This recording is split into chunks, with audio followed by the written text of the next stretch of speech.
Hey everyone, Joshua Kirk here with you once again, and now it's time for episode 277 of Album of the Day, in which, before I get into today's review, I'd like to talk about the shirt I'm wearing. This shirt is from a store in Berlin, Maryland, called Viking Tree, and and of course it says, "Have you listened to any good vinyl lately?" Which, definitely, very much applies to me. That's why I picked up this shirt. Anyway, let's get on to the review. Today's artist is someone that you've probably heard me name drop quite a few times here on my channel. One of my absolute favorite artists, really not just in alt country, but really of all time as well. In terms of being a really great songwriter and a very strong singer, and I definitely can't say enough nice things about this artist. Of course, I'm talking about Jason Isbell, along with his band, the 400 Unit, and reviewing their new record, which came out on May 15th, 2020, this year. And the album is called Reunions. As you can see, I got this on vinyl. Picked this one up at Ka-Chunk, one of my favorite record stores in Maryland, and specifically Annapolis. Here's the album cover. Then there's the back. There's 10 songs, and it's over 41 minutes long, released on Southeastern Records, and I really like how the gatefold in here has the lyrics in it. Like, I always really like albums that have a lyric gatefold.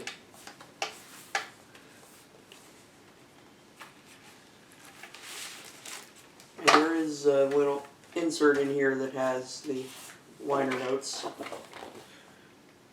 As usual, this is produced by Dave Cobb, who's pretty much produced the last few or so highly beloved albums from Isbell.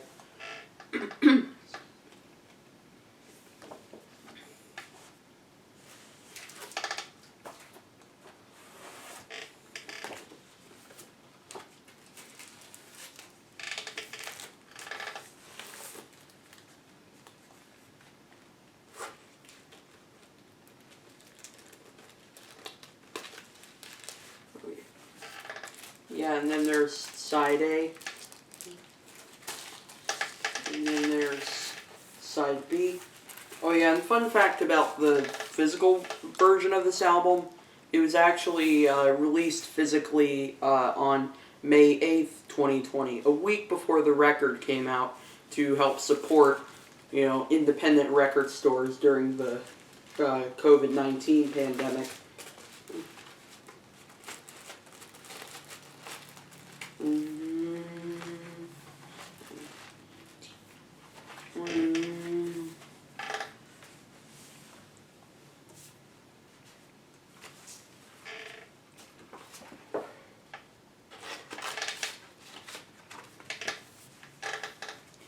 Alright, that's the vinyl packaging for Reunions, the new album from Jason Isbell and the 400 Unit.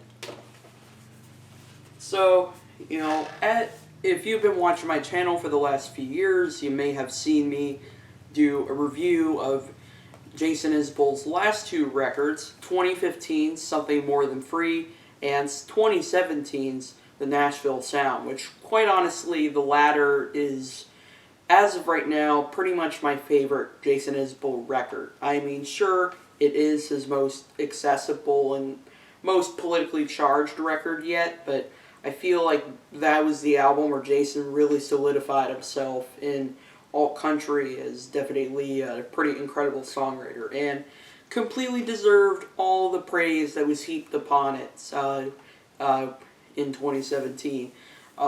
So of course I was definitely looking forward to hearing more, even if I was actually a little afraid I wasn't going to enjoy this album as much as his last few, because the teaser tracks leading up to it weren't really doing that much for me.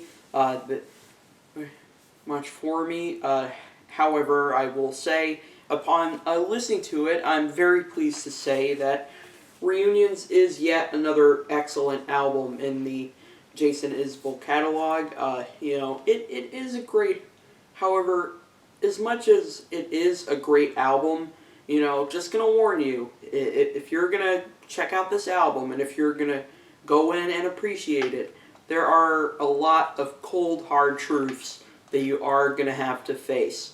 As you all, as some of you who've been following Jason for a long time know, he's definitely had quite a bit of trauma in his life, and a lot of it definitely does come through on this album. It comes from, so it goes from like his struggle with alcoholism to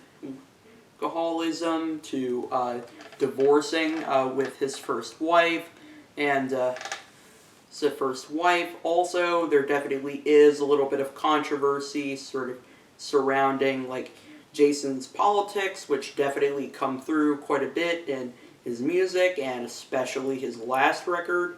Maybe not as much here. Or just recently his disavow to singer-songwriter Ryan Adams after Adams was accused of sexual harassment by several women. He's definitely had a lot of struggles, a lot of pretty big lows in his life. So you could say that this album pretty much is him sort of, noticing, I've heard a lot of people say that this record, he's sort of surrounded by a lot of ghosts on this album, and I'd say, in a way, it's definitely true. This is definitely Jason's most unsettling and really his most intense album to date. Probably his most emotionally intense since Southeastern, since, of course, that record was sort of him recovering from alcoholism and all that stuff. And yeah, it was a pretty heavy record. So anyway, enough sort of discussing his background and kind of some of the themes that kind of haunt this record, if you will. Let's talk about the songs themselves. The album does have a bit of a rough start with the opening track, What Have I Done to Help? Though it does have a kind of catchy sort of refrain, and there are musical ideas that I do really like the bass line, the soulful organs, or the really cool guitar solo near the end. However, these sort of repetitious and kind of one-dimensional vibe of the songwriting on the track is ultimately the song's downfall. To me, it just feels like him just, it is one of his more simple songs, and in my opinion, that's not really when he's at his strongest, in my opinion. It basically just sounds like him basically just making a little plot summary of all the things he's dealt with in his life. And I also don't understand the track being over 6 minutes and 40 seconds because it absolutely doesn't really sell that runtime that much, and also the group vocals near the end just feel kind of thrown in there. So yeah, it's kind of a dud in my opinion, in an otherwise pretty strong discography from one of the greatest songwriters arguably working today, I think. However, things bounce back successfully with the track Dreamsicle, which is kind of a song of Jason recounting his somewhat traumatic childhood, kind of the strain in his parents' relationship, and it's sort of like, just imagine, being a young child who's supposed to be pretty normal and all that, and you are normal, but then you've got these parents that just can't get along and all that. Just it's a nightmare. Let me just tell you. Even though the song itself is really good, the psychedelic guitar tones in the chorus are gorgeous. The layers of acoustic guitars, the piano is lovely. And also there are some pretty potent lyrics Poison oak and poison ivy, dirty jokes that blew right by me. Mama curling up beside me, crying to herself, "Why can't Daddy just come home? Forget whatever he did wrong. He's in a hotel all alone and we need help." Essentially, this is the movie Marriage Story in audio form, which is a huge compliment, by the way. The next track, Only Children, is definitely one of my favorite tracks here. Love the very haunting melodies on the track. This track is a perfect example of some of the more expansive production ideas, I think, being very interesting. The kind of psychedelic, eerie layers of vocal harmonies. For example, and also the what sounds kind of like synth on there as well. Really cool guitar solo near the end of the track. And also, this is another track that is pretty cutting in how it sort of, says that every kid in cutoffs could be you, and how we're basically just kind of stuck in a building over encouraged only children, which, given that this album is sort of coming out during the coronavirus pandemic and during quarantine, it definitely has, it may have been recorded before all that, but it certainly has a whole new meaning for sure. For sure. And also, some pretty incredible, very memorable poetry on the track too. However, I will say my favorite track, I'd say as of right now, would have to be the track Overseas. The track lyrically is sort of a tale about a couple that's sort of, been, living much farther apart than they have been before. Yet another thing that definitely has some pretty good relevancy in this pretty crazy year. It's a crazy year, and it is also kind of a song that, could be also about, Jason sort of, singing to, his former lover and sort of, discussing their somewhat kind of complicated relationship as well. It's definitely a track that, is definitely, the track is definitely about something that, I don't fully understand, but yet I kind of, get that Jason is obviously coming from a place of just real unrest on this track. This track, how would it feel like if you needed help, but that person you needed was kind of, was just, so far away from you? It's quite intense. And musically, the track is one of the stronger cuts on here. Really killer guitar shredding on there. Like, when Jason can tour again, this song would absolutely shred, for sure, because of, the fantastic kind of David Gilmour-inspired licks on the track. The song Running With Our Eyes Closed, however, is probably the closest Jason comes to trying something different from anything he's done before on this record. The twanginess of the guitars and even the wooziness of the synths kind of remind me of some breezy indie rock a little bit. The synths even give me a bit of a Tame Impala kind of vibe, which I would have never thought to hear on a Jason Isbell project, but it works. And the song is sort of about how, people that kind of start out as your friends kind of turn out to, become that much more distant from you. And, it's kind of a song about sort of tapping into one's own behavior and how, into one's own behavior and stuff like that. And how we're basically just all running around with our eyes closed, not really knowing what we're doing sometimes. The line on here that I think is especially intense is the one of, "Well, you are who you are when you're angry, when you're scared or you're sad or you're bored, when a stranger has slipped you a room key to a hotel room you couldn't afford." Just the real sort of emotional kind of isolation coming through on there is like, it gets me right here for sure.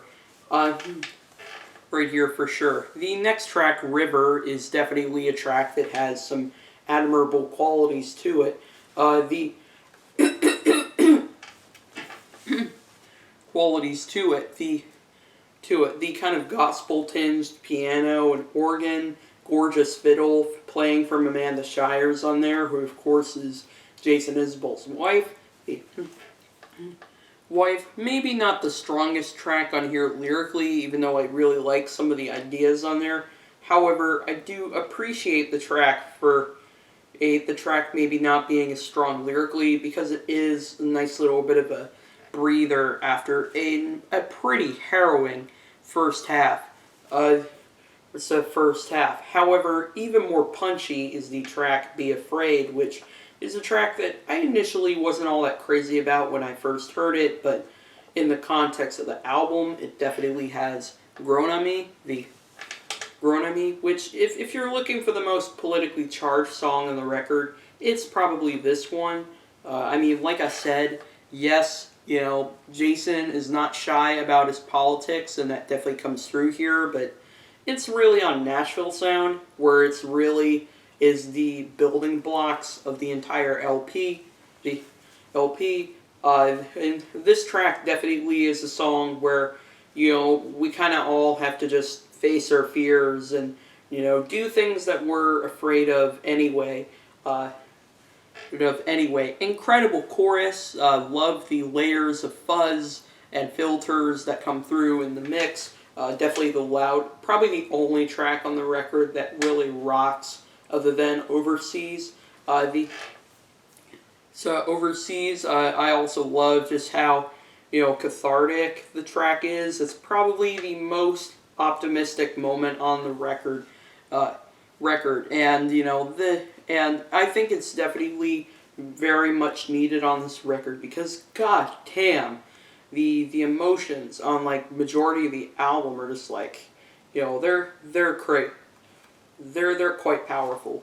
The kind of sad vibes continue on the track St. Peter's Autograph, which is a song sort of inspired by the death of a close friend who actually is also a musician. So I recently found out from a website called The Boot that the song was apparently inspired by the tragic suicide of singer-songwriter Neil Casel. It had a huge impact on Jason, but even more so actually on his wife, Amanda Shires. So this song lyrically is kind of him sort of talking to his wife, sort of trying to find a way to cheer her up or something like that. A real sense of empathy comes through on this track. Sense of comes through on this track, and it's definitely one cut that the idea of St. Peter's Autograph being a song title, I do think it is actually kind of clever that he came up with that. That also does have some interesting elements musically. The kind of reverb-soaked fiddle, I think, gives it a really nice atmosphere, as does the finger-picked acoustic guitars. Really beautiful double-track slide guitar solo at the end as well. However, I will say, during the verses and all that, I do wish the instrumental was maybe a little more interesting, as it is quite killer on the intro and outro of the song. The song It Gets Easier is, however, sees Jason sort of staring his fear of succumbing to alcoholism again in the face, and sort of about having a dream of drinking, and sort of realizing that maybe it was all a dream. But then he's going as far as to maybe try to get one more fix of alcohol, which is quite hard to listen to, because most of us would try to avoid past trauma in our lives as much as possible. Is it possible? Great tune. Has one of the best choruses on the record, in my opinion. Jason's singing on the track is just incredibly strong, like it is pretty much for the entirety of this record. Like, he just knows so well how to sell a song, in my opinion. Sell a song, in my opinion. And also, there is a line in the chorus that goes, "It gets easier, but it never gets easy." And I could definitely apply that to the album as well, because even though, yes, the more I listen to it, the more I just kind of get used to how heavy this record is, but that doesn't mean it ever really gets easy to listen to. The album closes on a very strong note as well, with the song "Letting You Go," which, kind of like his last record, the album ends with a song that's directly targeted at his daughter. And in this case, this song is sort of about kind of the journey that he and his wife have been on ever since their daughter was born. Since their daughter was born, and even going as far as to wonder what it'll be like when she decides to, when she grows up and like decides to get married, and the line of I wish.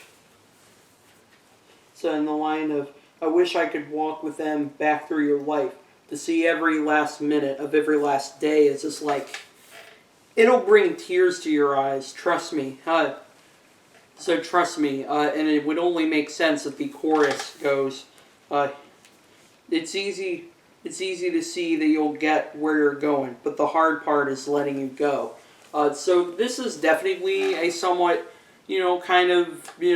optimistic way to end the record, but also is definitely much darker than like the closer off the last Jason record, where it was kind of a breezy bluegrass track that sort of a more of kind of a straightforward sort of love song to his daughter. This track is just sort of about acknowledging, well, they're gonna grow up eventually, and they're gonna change as people probably as well.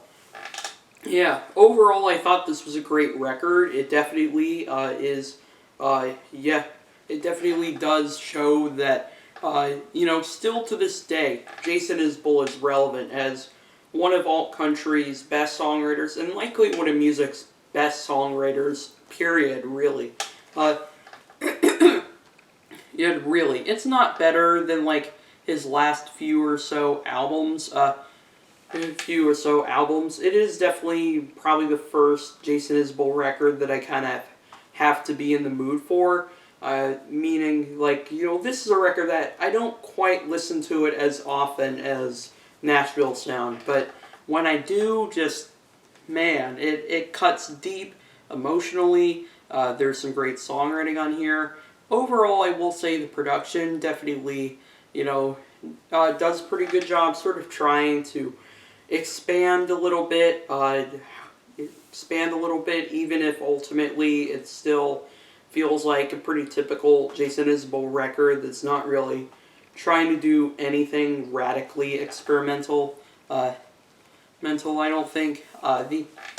This is a record that, if you've been a fan for years, you'll likely really enjoy this. However, there are definitely some people out there that haven't really listened to much Isbell before that are getting into this record, so, it's good to see this one doing pretty much equally as well as Nashville Sound did in terms of its response. So, very light 8 out of 10. Definitely check this out, and I'll see you for episode 278.